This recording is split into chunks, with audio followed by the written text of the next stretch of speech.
and that we're still creating how we do it. I'm going to quickly make a transition to what we're doing right now. These are three of my mentors and colleagues more recently. Yes. Well, this one reminded me of a couple of practical things. Tomorrow morning, we're meeting not in here, but at 307 Rockwell Hall.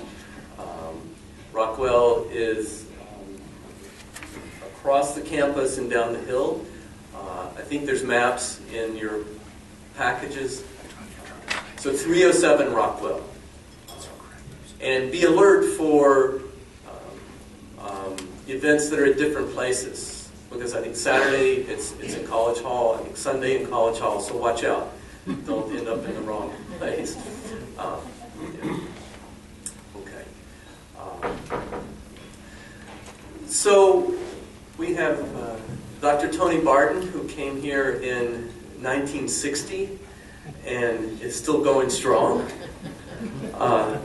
Dr. Bill Fisher, who came in 1965 and left us in 2003 to do other work in the community.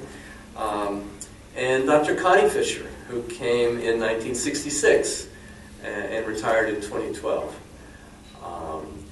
You know them, their descriptions, some biographical information is here. I just wanted to orient us just a little bit.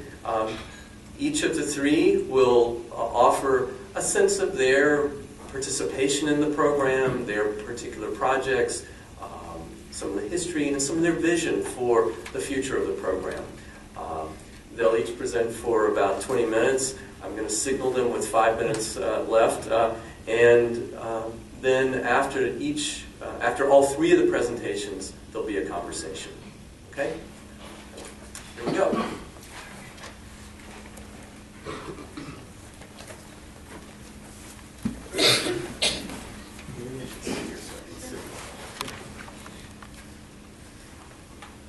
A couple of days ago, I was thinking about what I was going to present here, and I wrote a page or so of dreadful stuff.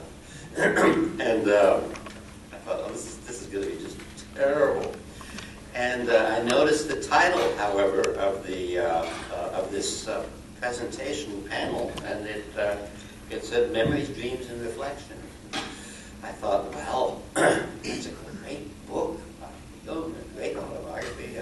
I remember reading it many years ago after having read all of the works that he wrote that were available in English over a period of a year and a half. And his Memories, Dreams, and Reflections clarified everything for me. It was like, now it all makes sense to me.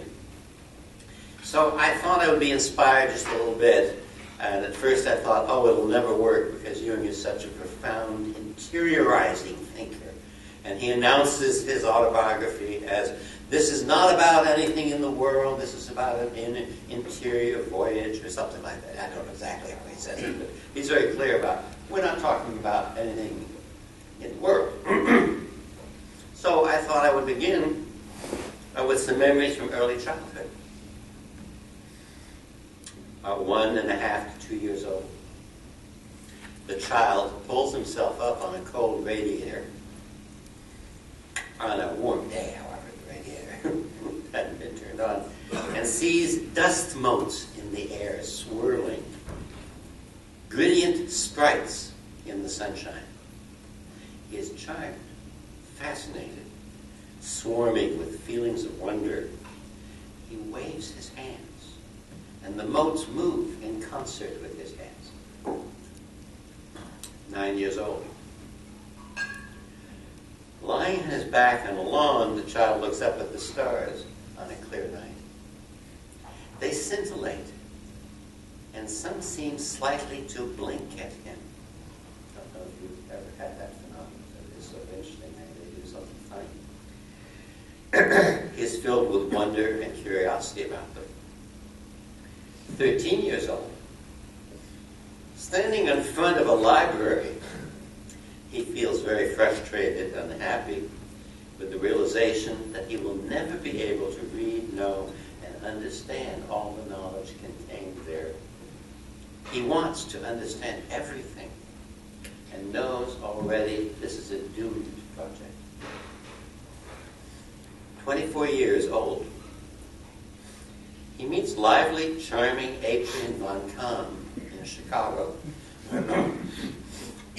and begins to learn of a concrete project to comprehensively grasp psychology in a way adequate to the human being as mind, body, spirit. 26 years old, he arrives on the Duquesne University campus as an assistant professor in psychology. A dream vision. What is the dream vision? It's a wild dream. I really want you to appreciate what a completely wild dream it is. A comprehensive, theoretical, practical psychology which is organized into different subdivisions with various researchers and theoreticians working together to establish all that we can know about the human being. Not bad. The dream includes to take up the sciences, social sciences, other sciences, which tend to atomize, fragment, and compartmentalize the human being, and somehow weave them into an understandable unity. That's the dream, comprehensive dream. Like Einstein's dream of unified field theory, we, in some way as a community, began to imagine, dream, and strive to construct a unified, comprehensive, theoretical, practical, and empirical psychology rooted in a more adequate vision of the human being. For this purpose, we took up phenomenology, a kind of life descriptive psychology, and existential thought, which seeks to ground the being of a human being in something more adequate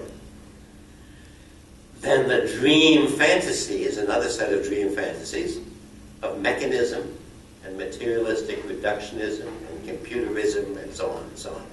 There's an idea of there's something about the human being. The STEM sciences, mentioned already today, science, technology, engineering, and mathematics, are not capable of understanding that interesting being, those interesting beings who create those sciences. The computer can't understand the person who's created the computer. Very simple. Very simple.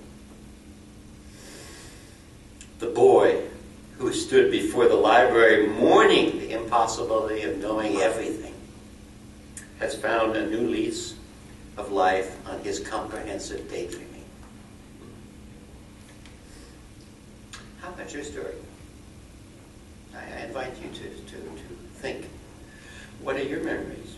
Each of you has his own narratives. Selected memories that seem important to you. What are they? What happened? What was it like when your eyes opened, dilated maybe a little bit, that you were kind of like, something struck you? And if you think about your life, that sort of speaks to who you are and what you are. Projects that interested or fascinated you at some point in your life. It can be useful. Enrich your life every once in a while. You overdo it, you have a massive problem with narcissism. But it can be useful to enrich your life every once in a while by taking some time to say them to someone, or write them out. A little autobiographical, a little biographical, a little conversation with someone who you feel close to and who won't completely mock you for your silliness. Huh? I invite each of you to let yourself muse, even right now, a bit on your memories, your dream visions, your projects, interests, obsessions, also. In this way, this talk can be something more than just me talking of my peculiar, idiosyncratic life journey. It's a shame that it would be nothing but just a ridiculous, individualistic journey. My peculiar project. In the early 60s, after a couple of years here, I was asked formally at some point, I don't know, we were making up what is the faculty interested in and or something like that. And I was asked formally what my project was. And I said, after a bit of musing, I was struck by some of what Mike said in his talk. I said, well, what I'm really interested in is principles and practices of the good life. That's what I'm interested in. It's kind of a funny answer. It's not exactly psychological. What is it? Well, it depends on what your psychology is. But it was clear. I meant it. It took me some, it didn't like leap to mind. I had to sort of stop and scratch my head and say, no, I don't know how I started. Apparently said some other things later on with the help of a couple of drinks. So what have I done? And how have I done it here? Well, I have studied and practiced as many approaches to psychotherapy as I can. Gestalt psychotherapy, behavioral psychotherapy, hypnotherapy, family customs therapy, family therapy, systems therapy, etc., etc., etc. It continues. It doesn't stop. I'm still studying. Sullivanian therapy. It goes on and on. They're wonderful. We have a wonderful tradition in the field of people who have thought profoundly. And Freud, by the way, my first favorite.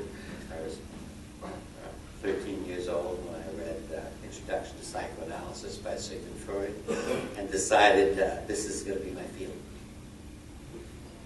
Funny business, huh? Strange little boy. You should have been in my house at that time. Alcoholic stepfather stumbling up from the basement where he hid his bottles. That wasn't very nice. There were things going on that made psychology seem like an important project to me. I was practicing psychotherapy in the early 80s. Not doing very well with the addiction problems of that stepfather. I've studied and practiced as many approaches as I can, and I'm still doing it. In the past 10 years, I've dipped into a lot of the use of neuroscience as a kind of metaphorical narrative that has a certain wonderful power. And if you can get a mixed dialogue going between neuroscience, a la Dan Siegel, I don't know if you know Dan Siegel, or some of the other people who have written currently on neuroscience, it's a human neuroscience. It's a neuroscience. You know that in 1985, the received doctrine in the neurosciences, for the most part, was you develop a brain, pretty much develop by the time you're 12, that's it. Oh yeah, there are a few little minor changes. And if you used the term neuroplasticity in those days, you were a flake. You were out of it. A researcher had done some work with the Silver Spring monkeys. I don't know if you know the Silver Spring monkey story. It's a terrible story. I won't tell you. Demonstrating that monkeys' brains don't change with new learning. Demonstrated. Research. Scientific. He later recanted.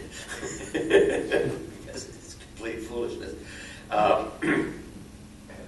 But since that time, there were people who began to show every learning involves the nervous system, not just the brain, but the whole nervous system participates in every learning, in every relationship, in every conversation. We are embodied. And one of the ways in which we are embodied is with this wonderful, integrative, systematic nervous system. That becomes very interesting. If you're dealing with anxiety, if you're dealing with things, there's some very interesting possibilities here. Helping people find a safe place in the office, for instance, changes their neurology. Having a good conversation with somebody, one of these Dan Siegel talks about is the interpersonal neurology. What happens when I just said that and your eyebrows went up and you smiled? What was going on there? Well, I was enjoying your smiling and your eyebrows going up. I was also, we were co-participating in certain kinds of enjoyable states.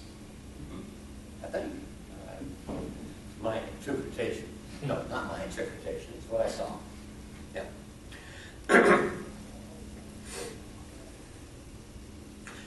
All the fields. I mentioned neuroscience. That's been very important to me.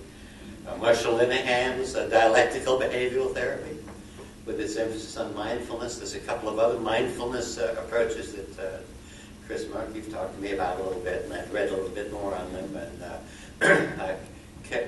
acceptance commitment therapy, etc., etc., etc., etc. Behavioral psychology, for heaven's sakes. Judy Beck, one of the leaders in behavioral psychology, and a talk I went to a few years back referred to cognitive behavioral psychology has now become much more client-centered. She said, my life swooned. I didn't know quite what she meant by it, but I knew that she was referring to some way in which they were moving away from that kind of manualized, fix-your-thinking approach, and they were talking about helping a person come to more change in fundamental assumptions about the world, change fundamental attitudes and beliefs about the world. And of course, the therapy takes longer now. Very interesting. when you tackle something more serious than snake phobia, it takes a little longer. So I've studied everything, and I have to say, in the field of psychotherapy, insofar as I'm able, the field is just infinite. So it's like you can't do everything. And I mentioned in a course I'm teaching right now, I mentioned a very strange thing. A couple of people here may recognize this, which is I talked about, well, what would it mean for a psychotherapist if they had just finished reading The Grand Inquisitor from Dostoevsky's The Brothers Karamazov? And if they went into a session with a client or patient after reading The Grand Inquisitor, and they were full of it. I don't know if you know The Grand Inquisitor. It's a great piece of action. I'll tell you the story a little bit. The Grand Inquisitor, of course, refers to the torturers in the old Catholic Church. And he's interviewing what turns out to be Jesus. And he's explaining to Jesus how everything Jesus did was wrong. Because in order to control people, you have to use authority and mystery and miracle and discipline and order. I'm butchering it. It's been many years since I've read it. And Jesus doesn't say anything, of course. At the very end of this sort of tyrannical, rigid laying out of how people have to be hammered into shape to be kept in control, Jesus, at the very end, rises up, kisses him fully on the lips, and that's the only answer he gives. And it's Dostoevsky writing it, so please read it.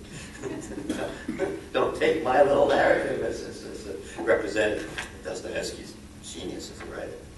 So if the therapist had read that and had been really impressed by it, what a thing to have read psychological, historical, social, cultural story of an oppressive attitude in the world. You go in and you talk to a patient with that. Is it a theory? Well, I don't know what it is. It's an attunement. It's a sensitivity. It's something that would awaken you to whatever might be there in the client in the way of oppression, what might be there in the client in terms of stern instructions to behave absolutely in a certain way, you know. I don't know, but I know that when I imagine, you know, when I think of how do I learn therapy, I watch Cesar Millan, the dog whisperer, and I get therapy ideas. I mean, they're everywhere. So, and Dostoevsky, well, some of those people are wonderful. Okay, yeah, I'll polish off. So, I've tried a lot of different things, and I'm continuing. And I've studied as many of the schools as I can. And each school is in possession of certain very important features of the human being. I try them all insofar as I can within my personal limits and situational limits. I believe in a bit in every one of them insofar as I can. And I also try to think about the schools, the techniques, their fruitfulness, and their limitations. Psychotherapy is, after all, a rhetorical art and practice. So, speaking together. A practice of speaking with others in a life-giving, lively, life-enhancing way, we hope sometimes in an inspiring way. All the practices of psychotherapy, incidentally, first exist in some small measure in the everyday world, in good mothering, fathering, teaching, massaging, dog training, coaching, group leadership, and many other places. Transformations occur. David Schwartz, referred to his book is Who Cares? Yeah, wonderful book, by the way. I recommend it to all of you. Absolutely magnificent book. Therapists take up these little hints that exist in the vernacular culture, in the colloquial world of people living together, acting together, helping each other, serving chicken soup. Therapists take up some of those practices and formalize them and situate them then in two-person or family unit or group forms. The guru, as the saying goes, is always present trying to teach us. He's always there. She's always there trying to teach us. So, my advice to you is keep your eyes and ears open to what is life liberating and enhancing, and life oppressive and terrible. We talked about a little bit of both today. Practice the good. Avoid the terrible as much as you can. Not recognizing the terrible, but practicing the terrible as much as you can. And as Milton Erickson was fond of saying, and that's how you do psychotherapy. Okay.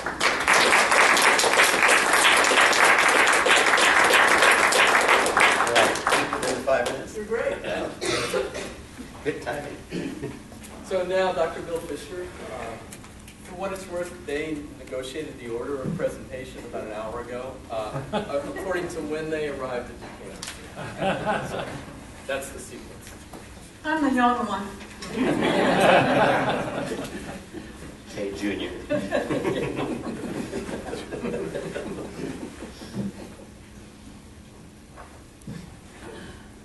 First, let me say that it's a privilege as well as a pleasure to be here and to participate in the Psychology of Barton's Alumni Conference. And I could add that after 3 hours of being here, I had the overwhelming feeling of coming home. It's a place where I spent 38 years. And in just 3 hours, somehow got back in touch with the feelings and the dialogue and the sense of what it's all about.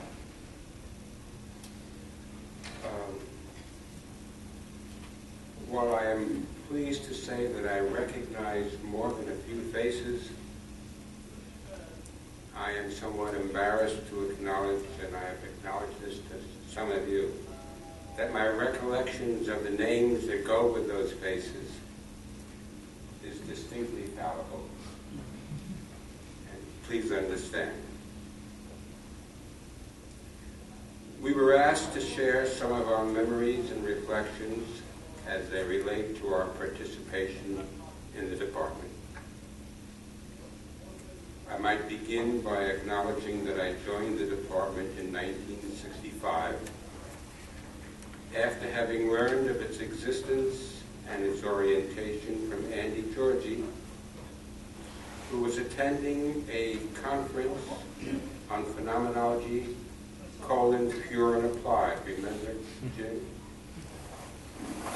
That was being held at the VA hospital in Lexington, Kentucky. Yeah. I would add that I had been in Lexington since 1962 in order to study with Dr. Erwin Strauss, which I did for 3 years. It was a great privilege. I would also add that prior to coming to Lexington, I was at the West Haven VA Hospital in Yale, where I was introduced to phenomenology by Dr. Aaron Hershkovitz, who was trying to understand the world of the schizophrenic patient. We would follow the patient around at a respectable distance and every minute describe what the patient was doing, minute by minute. Describe what we observed, what we saw. And we would go in 2-hour shifts. And the reason I mention this is that Aaron was the first person to really teach me the value of description. That if you want to understand the person's world, you have to describe his or her behavior, just as it shows itself, not interpret it, but describe it. And then we used to sit down over those, they were called day records, and we would try to reflect upon what could we learn from these descriptions. What did it teach us about the person's world? I even remember one particular case. There was a so-called dilapidated hebephrenic patient who would sit every day in a particular chair where he could see down the hall in this locked ward. And he was jabbering away, and nobody paid attention. And I, as unobtrusively as I could, I walked up and just sort of stood next to him and listened. And he was describing exactly what was happening down the hall. He was describing each patient's action. He was the commentator. He was the chronicler of the events on the ward. That was his self-appointed position on this locked ward. His behavior made sense. And as one learns in phenomenology, behavior always makes sense in the world in which it occurs. That's something I first learned from Aaron, Dr. Hershkovitz. And then, as I said, a circular was passed of a note which we received up in West Haven that Dr. Erwin Strauss was going to begin to have was going to open a seminar, was going to initiate a seminar in Lexington, Kentucky. And I applied, and I think I may have told some of you, I was called in for an interview, and you will recognize him. And Dr. Strauss's, after he said hello, his first question was, how many languages do you speak? And I said, English. He said, what kind of education have you had? He was good enough to accept me into the seminar, and I studied with him for 3 years, learning primarily about about merleau-ponty, that we are flesh through and through, that we are body through and through, and that the world that we live is in its own way a reflection. Our body and that world are in constant dialogue. That the world reflects the possibilities of my body, of me as learned a lot more from Dr. Strauss. But then they had they decided to have a symposium on phenomenology in honor of Strauss. And I met Andy Georgie, who had come down from Duquesne. And we got to talking, and I learned a little bit about the program here. And I asked if I could become part of the department. And that was a problem because at the time, Connie was in the middle of her doctoral studies at the University of Kentucky. And had you started writing a dissertation yet? Yeah, she had just started a dissertation. And but we made it work. And I came up with 1965 and joined the department here.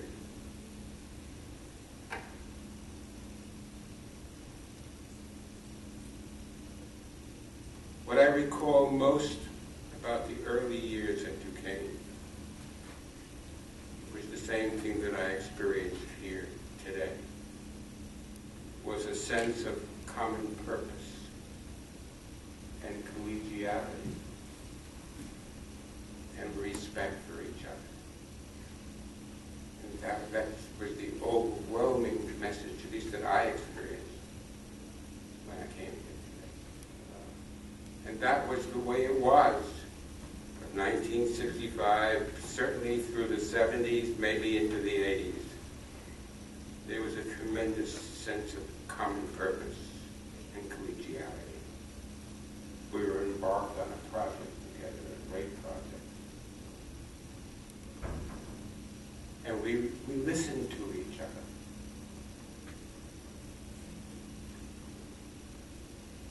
We were told by other psychologists that we were unscientific. We're still being told that. And that we were confused philosophers. Still, we struggle to take pride in our commitment to phenomenological ways of thinking, doing psychology. And we used to remember the faculty used to hold seminars on Friday afternoon, those who wanted to participate. And we would meet on Friday afternoon, just faculty, and read in texts in phenomenology together, and talk. Do you remember that, Tony? And talk to each other, and try to help educate each other. Sometime in 1967, Andy Georgie asked me if I would be, I think he was chair. I think Alice was no longer chair at that time. Right. What? He was chair. He asked me if I would be willing to give a paper on the phenomenological approach to anxiety at a regional conference. And I was very flattered. I must acknowledge to you that I had no particular expertise at that time in the psychology of anxiety. But I agreed to do it.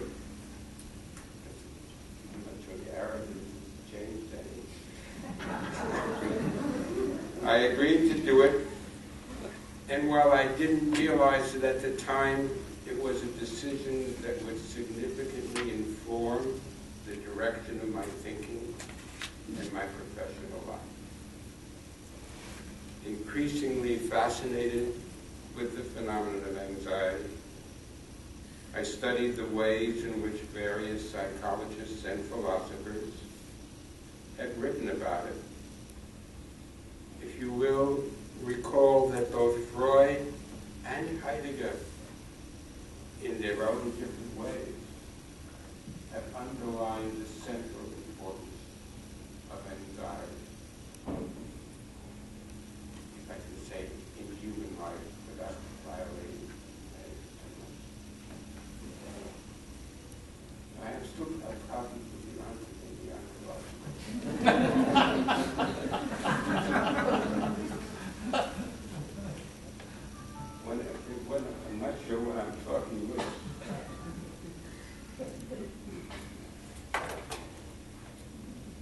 I tried to develop a phenomenological method, an empirical phenomenological method. That's to say, I tried to develop a method whereby I could go to people. In fact, I exploited my students, to be very honest with you, but they didn't have to put their names on anything. And I asked them, would you please describe a situation in which you found yourself being anxious? And I tried and got them to describe how did they understand that, what had led up to it, how did it resolve itself, if it did, how did it resolve itself? And that was the first time I tried, how can I get descriptions of a phenomenon, in this case being anxious, of a situation in which someone experienced themselves as being anxious. I eventually got descriptions of someone experiencing other people as being anxious. And now how could I analyze that? How could I learn about the meaning of being anxious from these descriptions? I worked on that for 15, 20 years. But it enabled me, at least I thought, I still think, to understand something of the meaning of being anxious, the power of being anxious. At least insofar as people can describe in some way situations in which they realize or they found themselves, is more appropriate than they found themselves being anxious.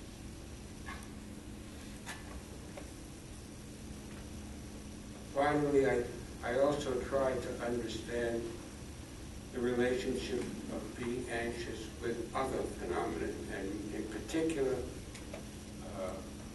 the phenomenon of, which I became fascinated with, the phenomenon of self-deception. Whether you, more traditionalists would call it psychological defensiveness. But I think we're talking about self-deception.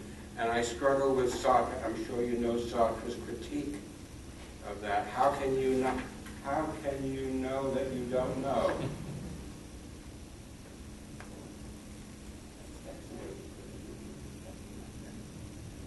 How can you not know that you know something? How can you not know that you know it? That was Sartre's critique of Freud. How can you say something is unconscious? Which means you know it, but you don't know that you know it. And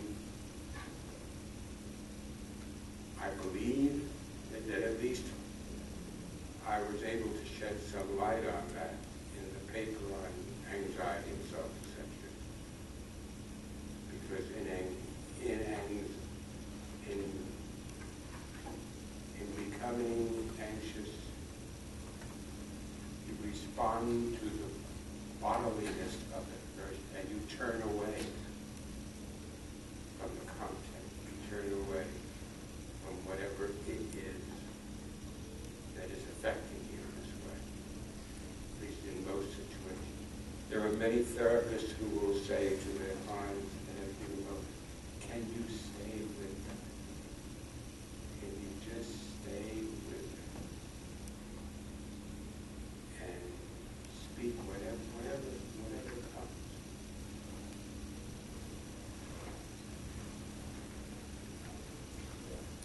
Okay. No problem. Over the years, I watched the department grow. I can't read my own writing. You know, in reputation as well as in size. Duquesne and phenomenology, at least I wrote here, are no longer thought of as misguided ways of doing psychology. I think departments now have their representatives. The think that it's now okay for a department to have one, maybe God forbid, two phenomenologists in the department, because all positions should be represented. But, so we're no longer, and as you point out, the phenomenological approach in a broader sense is seeping into psychology as a whole. Although I retired from Duquesne in 2003, I have continued to study and to describe the influence of anxiety in people's lives. I was in private practice until November of last year. I also worked with the court, for the court, in Allegheny County, in Beaver, and Washington, primarily doing child custody work. And I would plead with you that is an area, forensic psychology in general, and child custody work, because you have the whole crazy family. It is a work in particular that lends itself to a phenomenological act. It opens itself to a phenomenological act, too. So that the work you do is not just test scores, although we can get into a debate about that, but forensic psychology is fascinating, and doing work with children and helping children to make, if you will, the best of a rotten world. And it's satisfying. Occasionally. The only bad people there are the lawyers.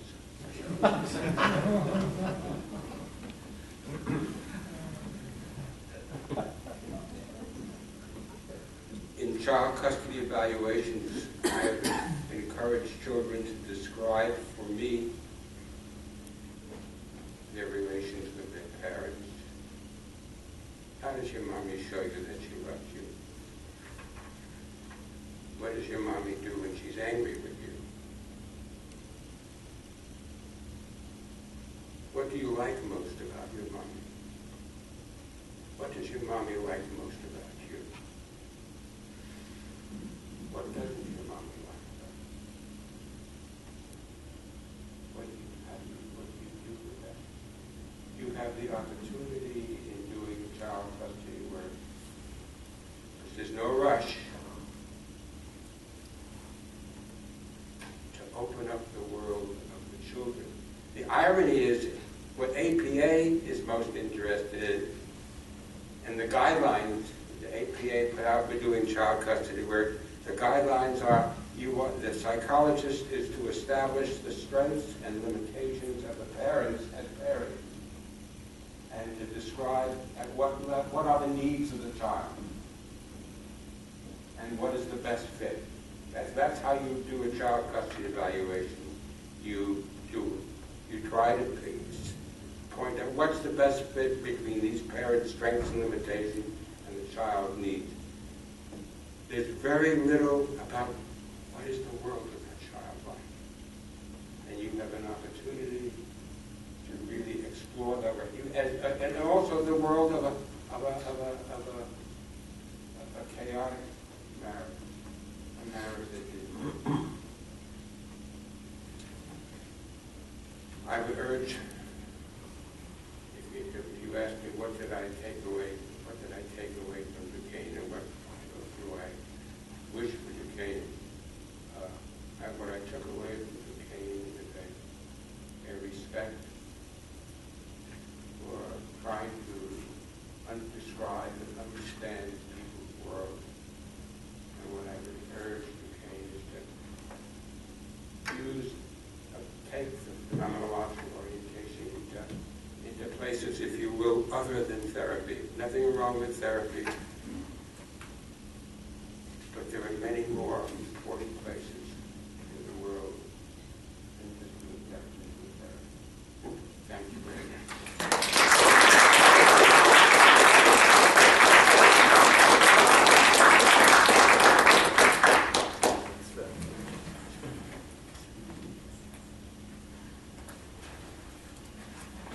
and Dr. Connie Fisher.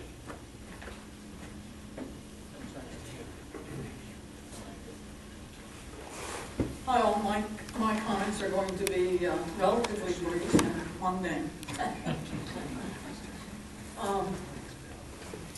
Bill and I met Andy Georgie at a coffee break during a conference on phenomenology, pure and applied, mentioned earlier. It was held at the Veterans Administration Hospital in Lexington, Kentucky, where I was a psychology trainee and Bill was a postdoc. We learned from him, we learned from Andrew about Duquesne psychology department. We were amazed. Andy was on a little panel of psychologists talking there. And we went up to him at the coffee break in the library and said, "What is this place?" And he told us that. Eventually, we went up to Pittsburgh for Bill's interviews with the department for an associate professor position. We were invited to stay in the home of the department chair on mattresses on the floor of the attic, which was fine with us. Bill accepted the position in 1966. Bill, speaking of Dr. Strauss, reminded me that when I arrived to be a trainee at the VA hospital, Dr. Strauss was on vacation in Europe, but I heard so much about him. And one day I'm walking down those endless corridors of the VA hospitals, and somebody says, "Oh, look, Dr. Strauss is back." And here comes this mountain of a man appeared to me, bent over and walking with a cane and long hair.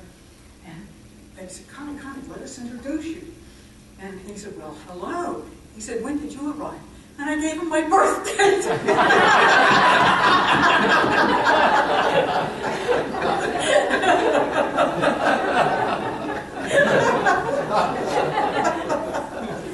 Just smiled.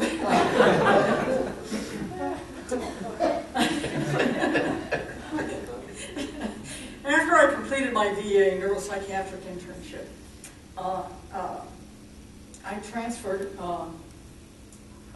the remainder of my internship to the Pittsburgh VA.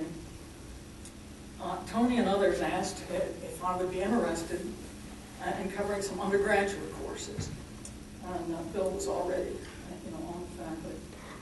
I was interested. My starting salary was $6,000. In today's dollars, that would be $25,000. Moreover, we launched to the cost of living for 8 years. We were devoted, all of us, to work here. After my first year, Bill encouraged me to teach the master's testing course, which none of our existential phenomenological faculty, we used to be existential phenomenological, wanted to do. Although the course was required so their students could pass their assorted exams and get jobs. Through teaching this course and publishing, I soon attained university graduate faculty status, which seemed to surprise some folks. I recall Andy Georgie, our chair, calling me in and telling me that Tony, you told Andy that you'd been on this graduate faculty committee and that my name had come up, and someone said, "Didn't she just have a baby? That's not the kind of productivity we were working."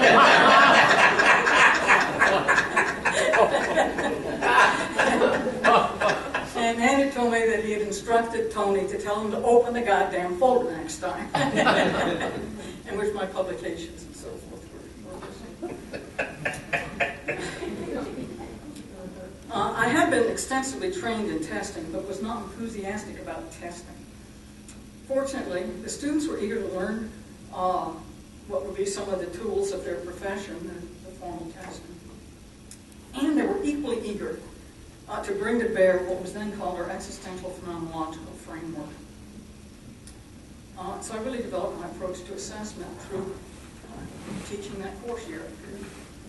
Eventually, I wrote my textbook, Individualizing Psychological Assessment, from my lecture notes, class discussions, and comments that I wrote on students' work, and which I also noted in my files commencement. That book includes includes a chapter of sample reports written by our master students in those years. And I still run into people at conferences who say, "Did your students really write those?" I mean, they were that powerful. And there's been a small movement amongst some members of the Society for Personality Assessment to write reports in the form of a fable. And that began with some fables some of the graduate students wrote in the course for children. And of course the fables are for the parents too. And the kids very often would say to the parents every night, just like standard bedroom story, "Tell me about the little engine, read the little engine good again." They say, "Read my fable again." The parents understood they were being told something. But there are people who are really fully developing this fable writing as a form of assessment report.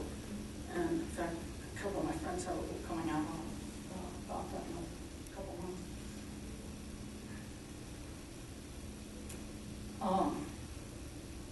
Of the 6 guiding principles that I proposed in my individualized and psychological assessment book, such as descriptive, holistic, contextual, and so on, psychologists have come to allow collaborative to stand for the approach. I think because it was the most different. I mean, we didn't discuss all of this stuff with our clients in those days. And we did the testing, we classified people, and we wrote our report.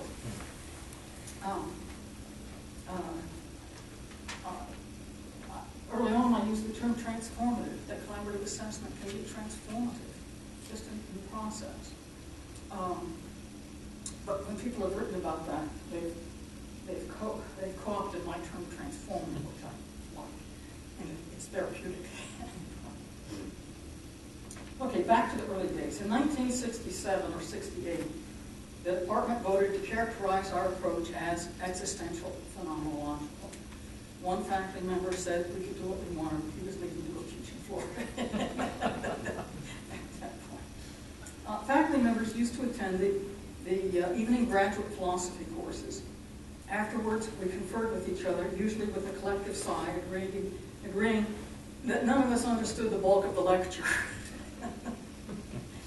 I bought a thin book about philosophical phenomenology, hoping that it would be a good crash course. But a one-sentence footnote on the first page contained 6 beings, some capitalized and some not. The faculty members also got together to read selected books. Often we agreed that none of us understood very much about the first chapter. I must say, the group persevered, and as you know, many faculty are very well familiar with major philosophers and contribute their own work.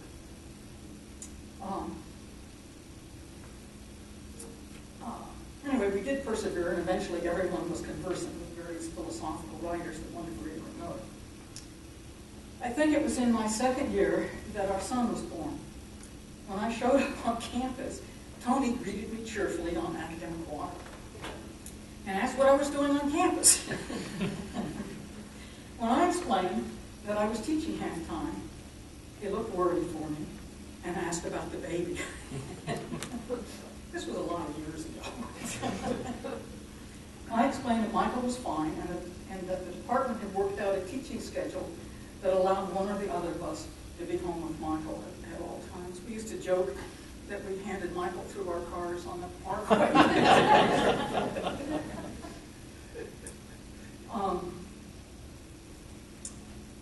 At first, I used Bill's office when I was on campus. The maintenance department here informed me that the building had been a house in which our office had been a bedroom. So, of course, there was no heat outlet. Only a fireplace. But we were not to use the fireplace, nor the space heater, or space heater fire regulations. Inspired by British movies, I wore mittens with the fingers cut off when I was keeping office hours. Tony had been assigned that office previously and had installed a velvet drape to help the soundproofing. So that helps some. Then I masking taped the rattly windows. The one bathroom was, of course, unisex.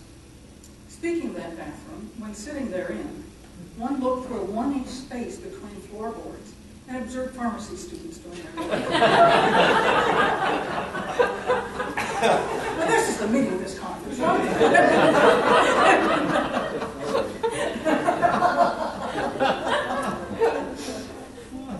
Eventually, many members of the faculty had offices in another house on Academic Walk, across from Cannon Hall, the counseling center, where many of you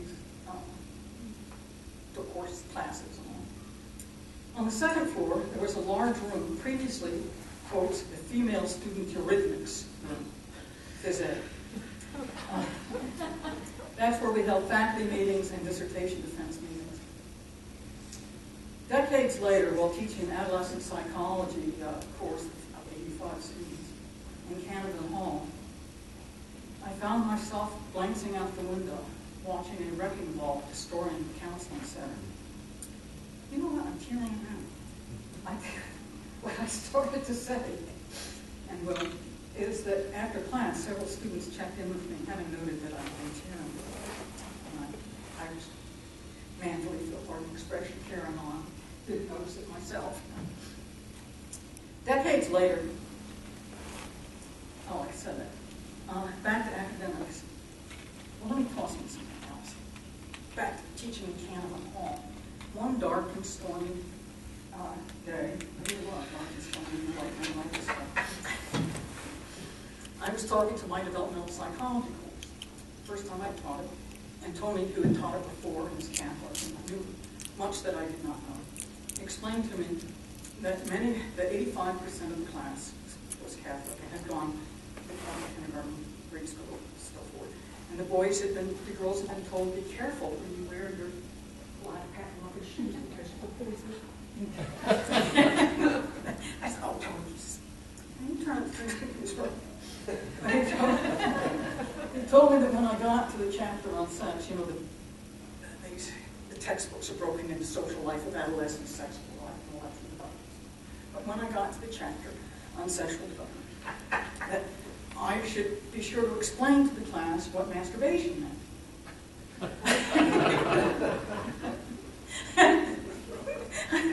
Tony, I said, I'm serious.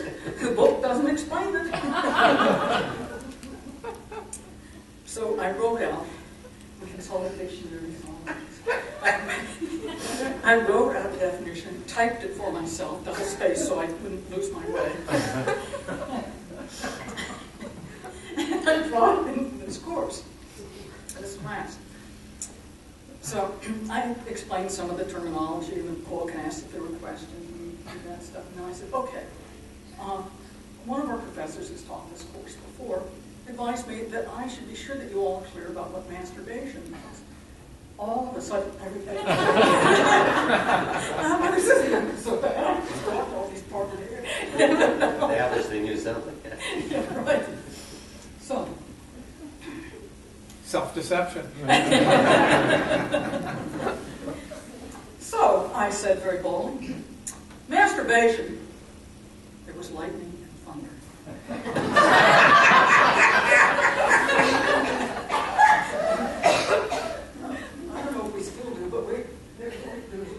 Behind each lecture. No, it didn't. But the room was trembling from back there. And I found myself perspiring. Gradually, everybody sort of looked up. And I said, masturbation. It happened again. Years later, I was at some kind of educator's cocktail session. And I was telling my story, and this one guy was just grinning at me. I said, it's true, because I know I was in your class.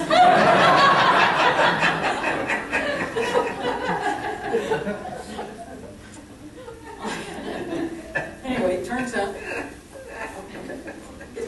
that the university in all of its wisdom had installed the wrong computer. In those days, like a computer program was the size of a dresser drawer. So So they were trying to move this whole computer out, and it was interfering with the electrical system and was causing things.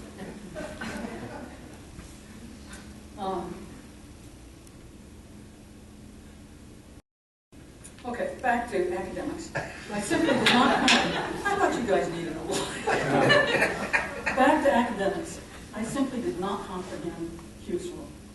Secondary sources on Heidegger were very helpful.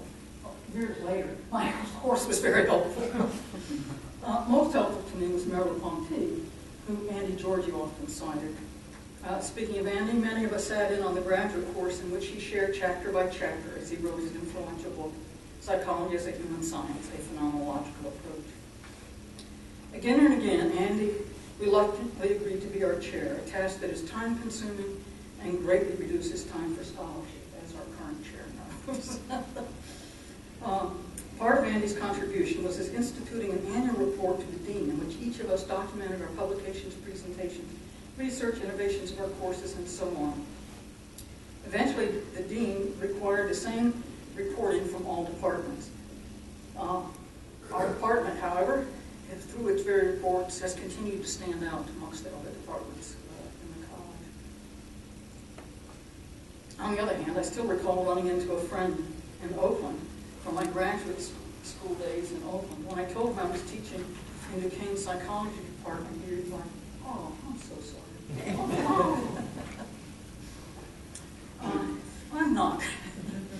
I arrived at Duquesne through circumstance, fortunate to have a wonderful opportunity to learn, and through the assessment course to develop a truly individualized, transformative approach. I should mention that after the first 20 years of developing that approach with graduate students, our faculty finally acceded to my plea that it not be called a testing course. However, Ava Sims, as the exception to the general faculty attitude toward the testing course, sat in on a master's course for an entire semester with full understanding and appreciation of what we were doing, and I always appreciated that. For many years, the class went in teams of 2 to a client's home for as part of the assessment, which then truly came to life.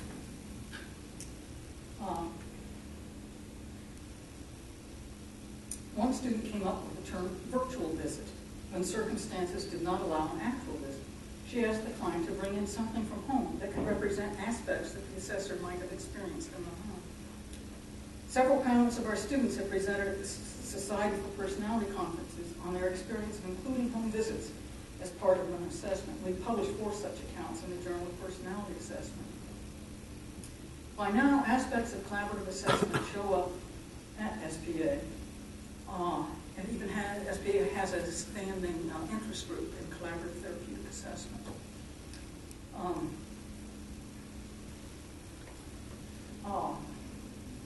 I want to say quickly that my early submissions of manuscripts to journals were soundly and readily rejected, with notes saying this is unethical. One editor said to me, if psychologists actually wrote reports so that the person they were about could read them, we wouldn't be a profession. We wouldn't be an elite group.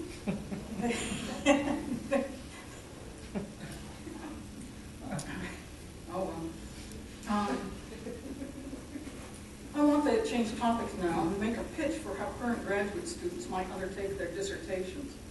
I want to dissuade students from trying to find an esoteric topic that no one has gotten into the literature.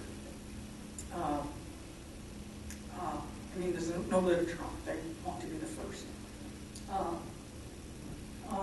And I want to encourage them instead to continue to develop psychology's body of understanding, not body of knowledge. Body of understanding by designing a study that will extend or modify current understandings. I hope that students will be encouraged to consider making an empirical phenomenological study. That's gotten to be a little passé in the department. Some students have told me, oh, it's too difficult to do. No, it's not. Go back and read a couple of the dissertations from the 1980s, and you'll see, hey, I can do that. And it's not, you don't have to follow some rules and all that stuff. Such a study produces an organic description, for example, of becoming angry, or deciding to have an abortion, or being anxious. These structures make apparent where a person could pivot in the midst of one of those states to change course. These structures, or general descriptions, are based on concrete instances of the phenomenon.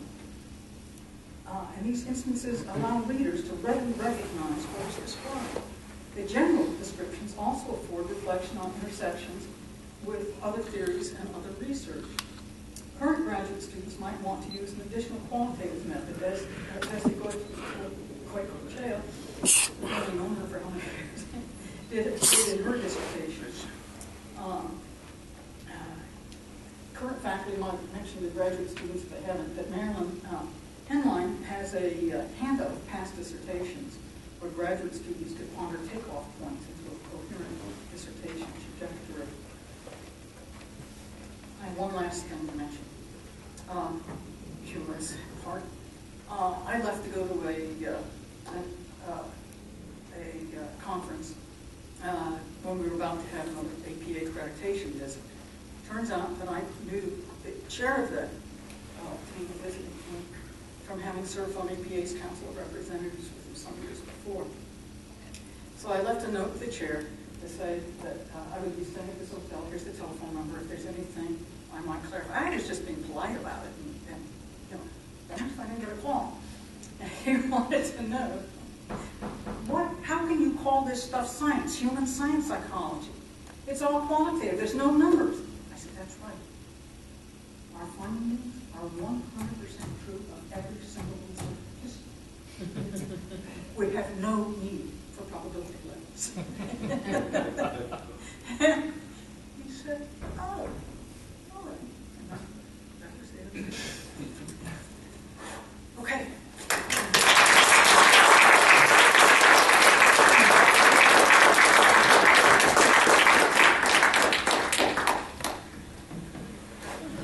Thanks to all three of you. We'll have a conversation now. I want to make one note that I meant to start with also, is that you noticed the digital recording here. These sessions are being recorded because we're crafting a digital archive having to do with the history and the future of the department. Andy Georgie was interviewed by Jesse Goycochea back in fall. His recording, the interview is on the website. These will be on the website. And this is thanks largely to our chair's initiative, Dr. Leslie Lobsher, and other people's help. I just wanted to let you know there's a little flyer in your program that describes this. So I see just whoever wants to make a comment, ask a question, please. Yeah, I have a question that I don't think I've ever posed to anyone, but I've thought about it over the years, and I wonder if this might be an opportunity to ask. I'm not sure who, but whoever would want to comment. When I was in my training, one of the images that was pervasive was the idea of being a project, the project of developing phenomenological psychology. And at a certain point, there seemed to be a shift in the department where it wasn't so much a project anymore, at least as visible as it was when I was in training. There were more individual people representing different positions. And I wondered if that had been noticed or ever discussed, or what the feeling was about that move, if in fact it existed, or whether it was just going on in a more differentiated way. I think we need to describe ourselves as a human science psychology. And we did that in part because we were having faculty meetings about our, what is it called, philosophy? And a couple of faculty members said, I'm not here for phenomenology.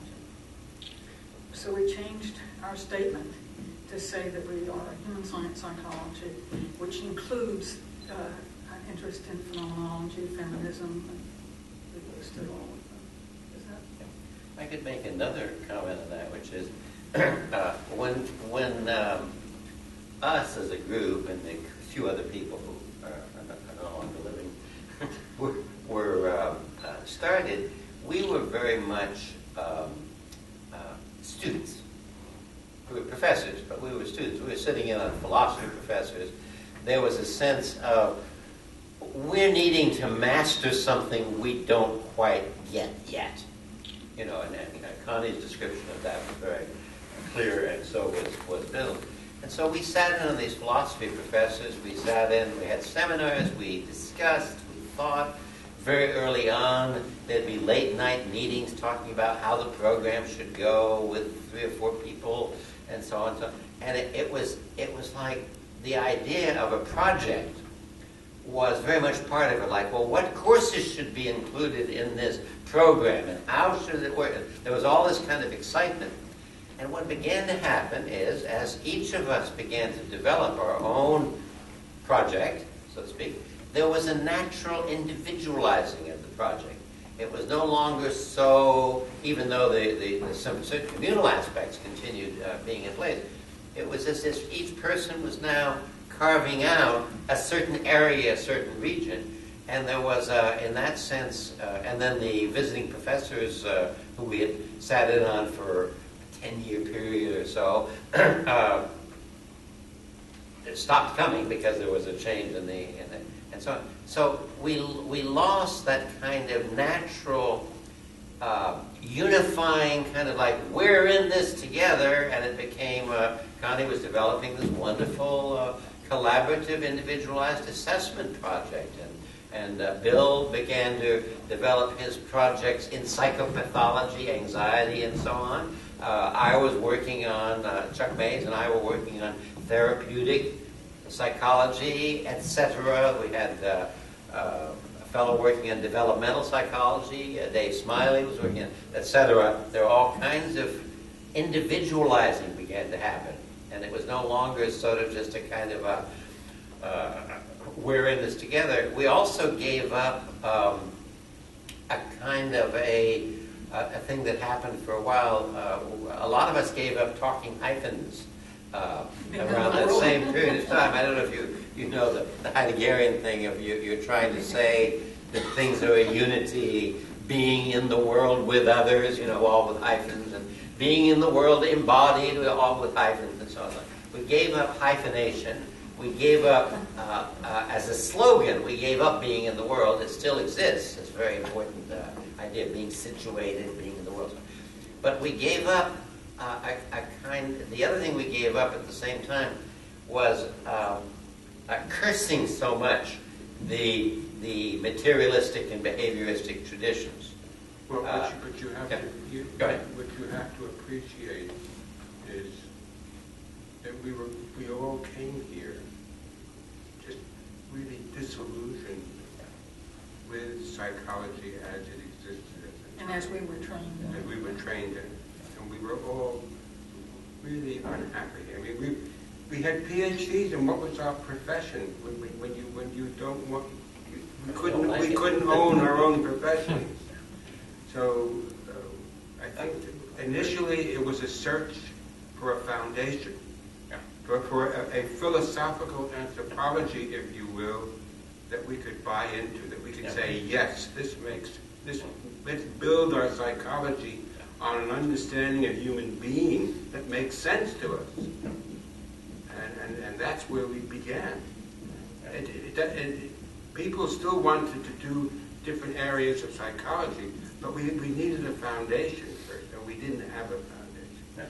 And that's why, the crazy readings of Husserl and Heidegger and whoever, and we went and sitting in on philosophy courses, trying to understand a foundation, a foundational understanding of human beings that would enable us to do psychology.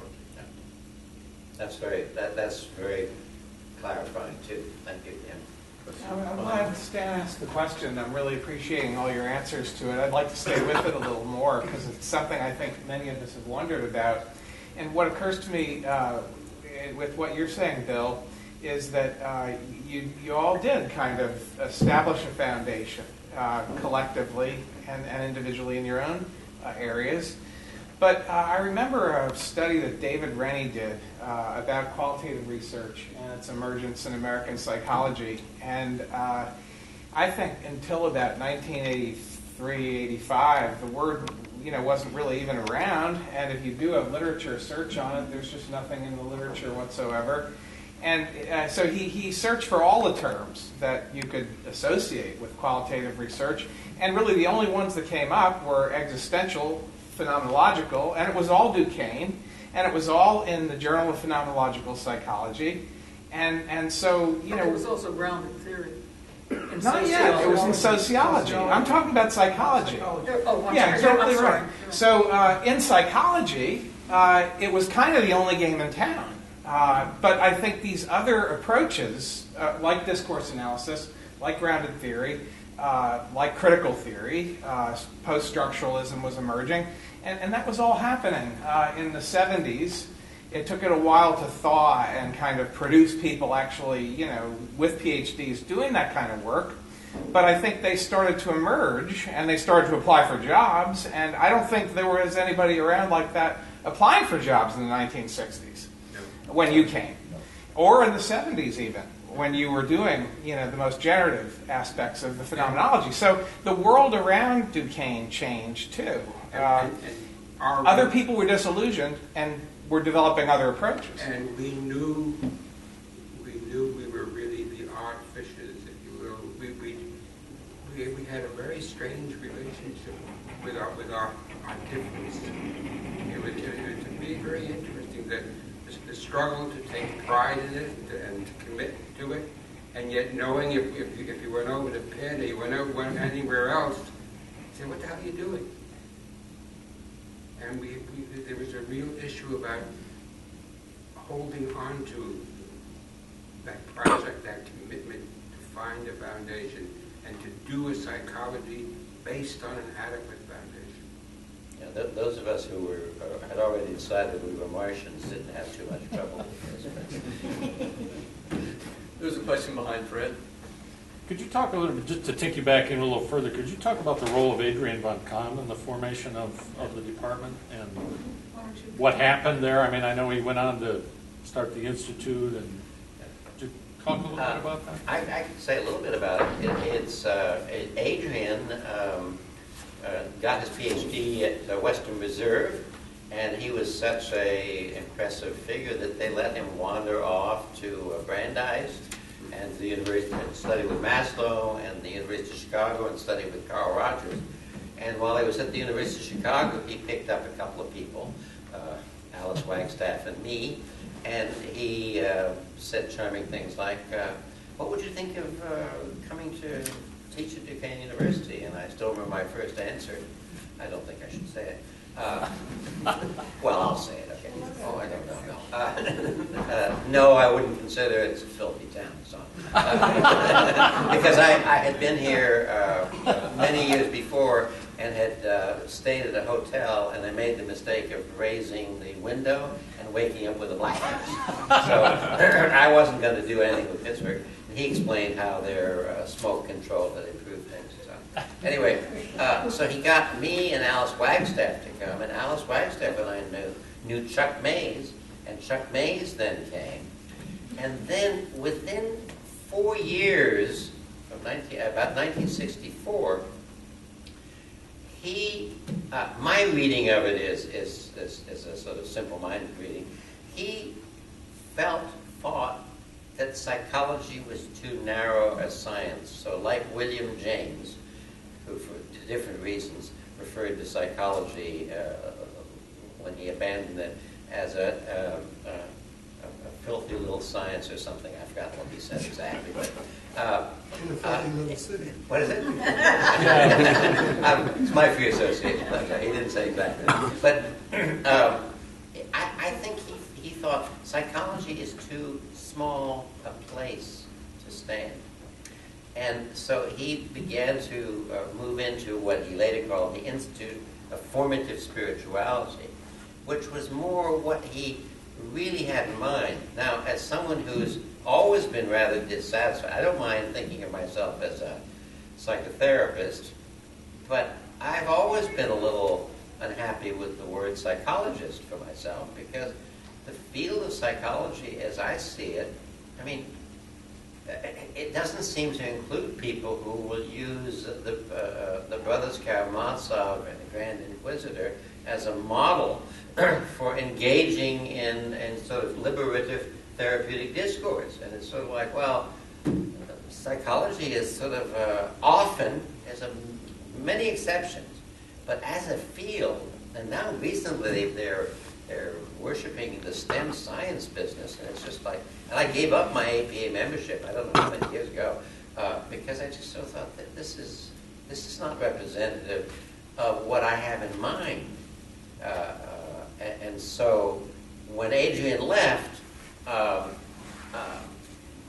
just sort of thought, well, that makes perfect sense to me. I think it was a wound in some ways to the department, because he had been very, very important in the department. That's my understanding. I'm sure there's 12 background stories that would be very different. May I just also say that if you go online, Andy Georgie responds to that very question on the interview as well. How did Rolf come, and when did Rolf join you? Roll calling. My chronological mind is lousy. But he came after you all were here? He was here when we came. He was here when I came. More. Probably 64, yeah. 60, yeah, he was here when I came. Yeah. Question over here, please. I'm Jenny Severs, and I got here 20 years and a month ago. I went in to interview Duquesne to see if it would be a good fit. It was suggested to me that I come here by my philosophy professor because I found the study of psychology to be such a vacuous, empty pursuit. And so I got really into the philosophy of science and whatnot. But I immediately felt at home here. I really resonated when Bill said how he felt at home coming back here. And for me, coming here the first time, it was like, oh, here's my home. I wasn't going to come here. I was interviewing at other places too, and this wasn't APA group and blah, blah, blah.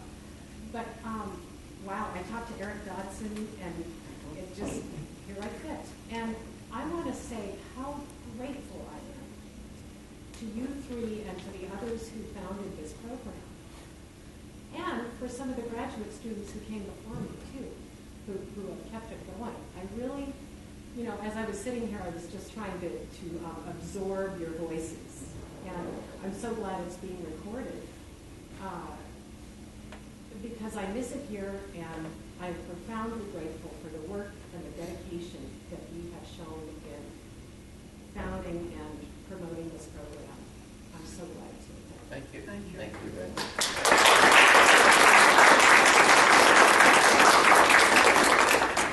I'm Emily Stevens, and I'd like to build on that. I look around and I think I'm both chronologically the oldest. Could you talk, Emily, a little louder, please? Then I'm chronologically the oldest graduate and also the oldest in terms of being in the program. And it was 47 years ago. That's hard to believe.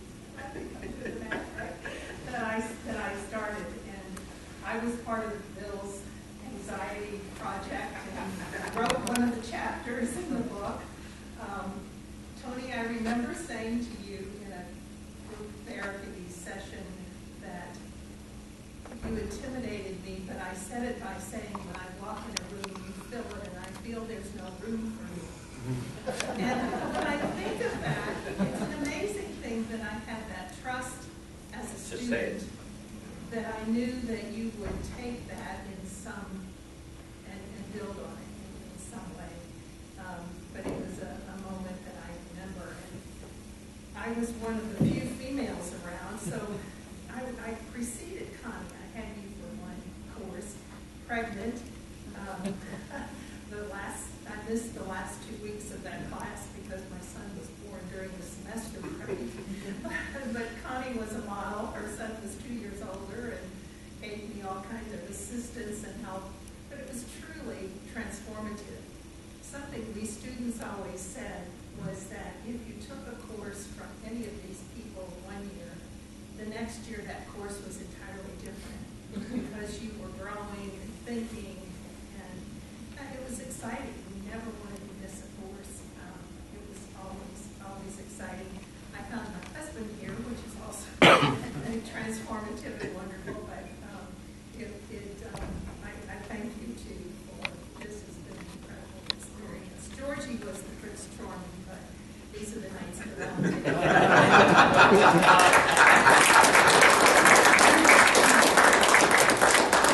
I should say that Emily's work, and Mike DeVries just said it to me too, you know, this is probably the first time any of us have met her, but her work on anger, her research on anger, was absolutely fantastic. It was one of the really great showcase pieces of research to show how phenomenological research in psychology could be done.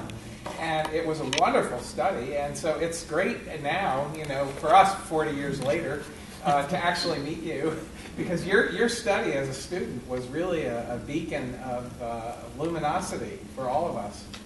I thank you for that, but I want to say one thing.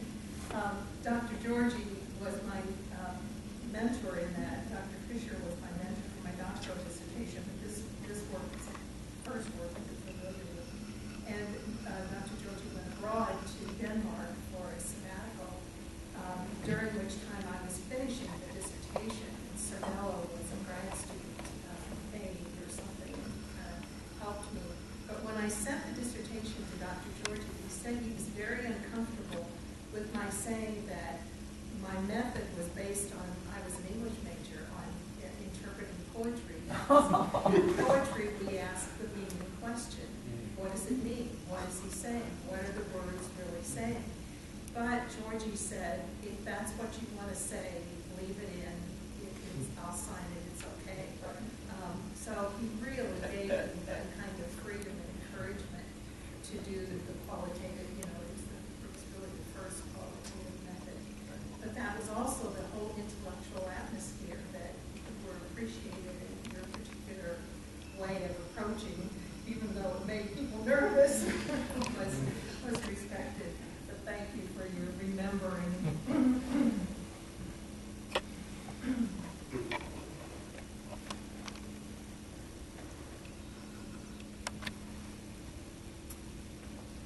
So I just want to check with people that, I mean, there's clock time and there's live time. Yes. I just wanted to say, I personally, I have to confess that I was Connie's assistant when I first got here, so she's near and dear to my heart, and they all are, but Connie especially. But I think there is something to be said for the transformation out there, having something to do with Connie's attitude about the students.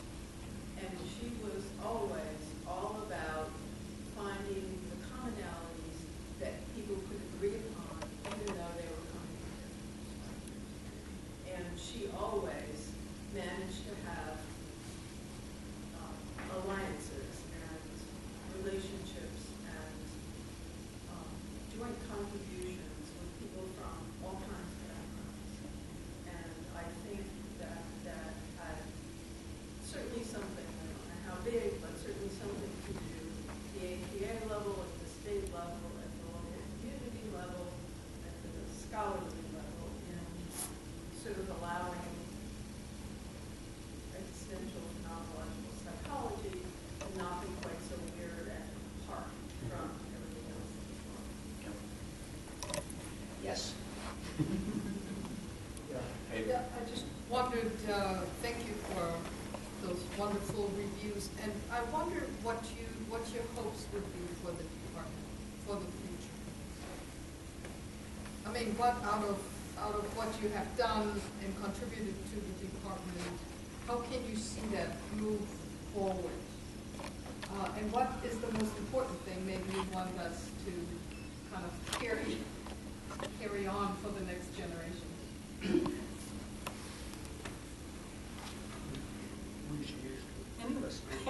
Go ahead. I'm excited about the quality of research we've done for so many years. There are really serious everyday problems in the world out here with families, with children. We need to know much more. We need to know, and maybe it's my ignorance, we need to know how how a really good functioning family works. We need to understand that. We have ideas about it. We need to understand. We need to understand what do we mean by good parenting? What makes a way of handling situations, a problematic family situation? What makes that good parenting? We really need to know. And the reason I'm saying it is because all kinds of decisions are being made in the courts about children's futures based on how some parents scored on the MMPI.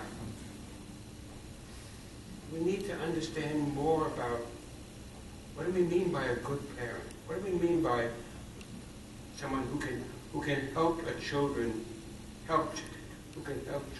to grow and to become healthy, functioning human beings? I mean, those problems are really crying out there. And the irony, the court wants to know. The lawyers don't, not particularly interested. They want to win. But we really need to know how to help these families, these parents, and these children. At least one area. I would urge somebody to get involved. And at least some of the judges that I've talked to, they would in whatever way they could, they would help. So a dissertation of parenting practices with the expectation that you're going to sort of move into forensic psychology, child, et cetera, be a hell of a good thing to do. If you're interested, it would also make an awfully good life destiny thing to do. It's a very worthwhile thing to do. You know, somebody would do that. And you could start right in the program with that as a dissertation topic, as an approach, as a study. I mean, you know, I'm just backing you up there. It's like, that'd be great.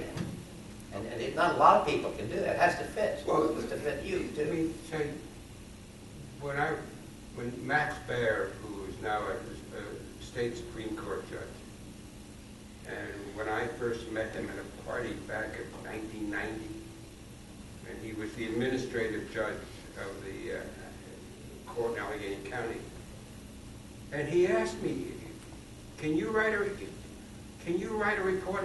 Do you write personality reports? Do you write reports about people? What kind of people they are? And I said, yeah. And he asked me to show it, one of my reports, to somebody who was involved in the group. And I showed it, and they asked me, would I be interested in doing some evaluation? Of trying to assess who these parents are, what kinds of relationships they form with their children, and who the children are.